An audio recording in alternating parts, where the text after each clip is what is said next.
Thanks so much for being with us today, guys. Can we start by telling us about the UN organisation Back to Country? A number of years ago, Uncle Max Harrison had a vision, got one of his spiritual emails where he wanted to set up a non-for-profit Aboriginal organisation where it was an opportunity for both Aboriginal and non-Aboriginal people. And because he saw spirit. And as he always told us, that there's no such thing as black and white spirit. So spirit didn't see that. So it's about bringing people back to country, back to taking care of the entity or nature, as he used to call it, or country, that entity that provides us with everything we need.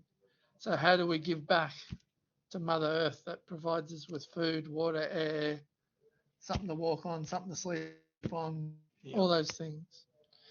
To provide a platform to build on existing relationships, such as the one between Kangaroos Alive and Back to Country. Because nature is our greatest teacher, so healing country, healing self, and working, providing that space for all people to have that responsibility.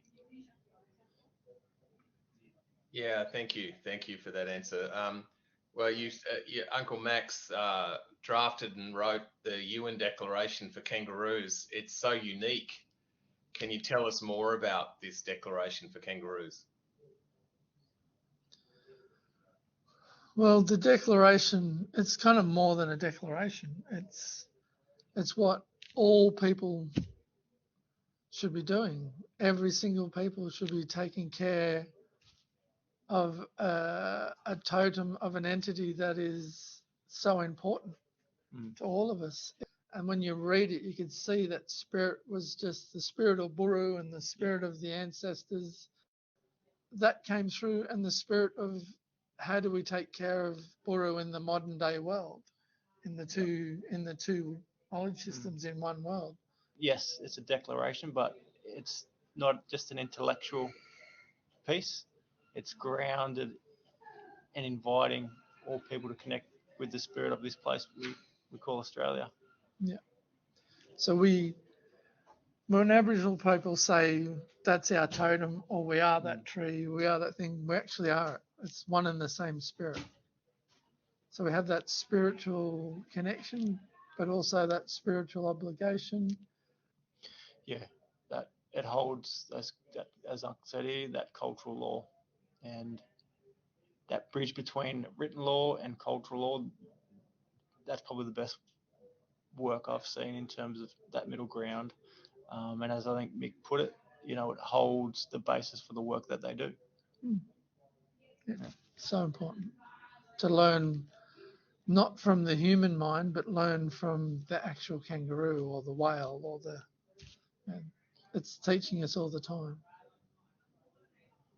Yeah, thank you so much. Well, as I said, the UN Declaration is the foundation of our work at Kangaroos Alive. So thank you. And that's a segue.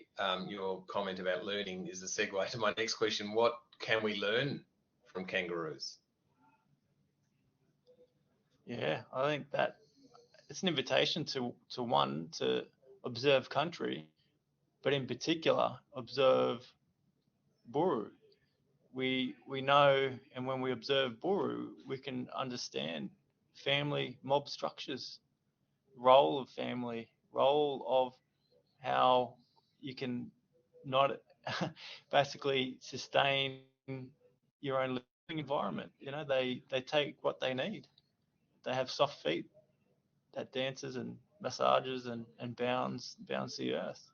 How can we walk respectfully on country? That's, as I sit with it right now, I think that's one thing it can give us when we look at self. And but yeah, that relationship that being has with country, it's in tune, it's in balance.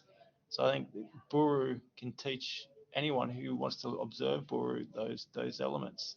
So to learn, it's about listening and seeing. So it's actually, and as Pete said, that observation, actually taking that time to kind of get out of your mind and then come down in body and then just really observe and take that time. In today's world, people are saying, oh, we don't have time for this, we don't have time for that. So if you're going on a tour, you've given yourself time to actually slow down and to observe, in this case, the kangaroo as a teacher of what can we do to not just take care of the roo, but what the roo eats, what's it's connected to, the rivers, the creeks, the mosses. How do we take care of them? If we take care of them, we're taking kangaroo, but it's the roo that will teach us. Yeah, and through the observations, that's what it can invite you to observe. And just as you're talking there, what's coming through really strongly is that invitation to be in that silence. We've been taught that country talks without voice, but if all your senses are in common and tuned in as best as you can be, you'll hear Buru. Yeah, Buru. And then you know, it's probably leading into other parts of this section, but it's all connected. Is then you yarn between each other, and then you learn from each other of what you observed. Oh, I didn't. Oh, is that what that meant for you? That's cool. Yeah, and then you learn from each other. But the common teacher is the Buru and the things it's connected to. It'll also teach you to slow down. Lie there. Yeah. You're Have a up. scratch. Have Yeah. a scratch. Yeah. Yeah. Little things too. Middle of the day when it's hot and you had a feed, it's going to lie there. Yeah. Slow down. Yeah. Heaps of little things. Oh, fantastic. Yeah, well, it is, you've been sort of telling us some things to do when you potentially go on a kangaroo watch, which is what we're talking about today. Do you have any advice for people who are considering organising to take people out on a kangaroo walks and talks? Yeah, Pete and I did some filming the other day, Yeah. and they had this really creative young Aboriginal man, and he asked us, "Okay, what would you like us to do?" And we just went, "Put the focus on country, not us two." Yeah. So what can you do is, yeah, you got to do what you do as the tour operator, share the stories, do what you need to do, but always bring it back to the central character, bring it back to the declaration, remind them around the declaration Yeah. in their observations to help them to figure out what they can do. It's not, for us, it's not just, oh, isn't this a lovely feel good tourist things where I get to observe something from nature? Oh, isn't that beautiful? Isn't that great? It's also a learning opportunity, and the Roo's teaching us all the time. It's looking after us. So how can we reciprocate? Yeah. I think we're also saying there's an invitation to walk respectfully on country. There's also that invitation in that same way of working with country, work with that local community that you may be, if you're a Second Nation person and you're wanting to connect in with the local Aboriginal community, the way to work is in that respectful relationship way. Yeah.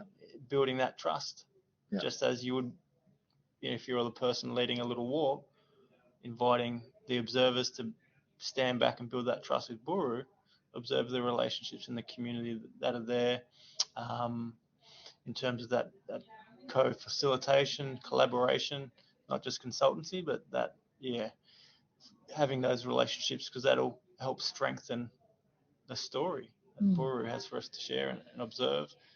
And working with the two knowledges. Mm.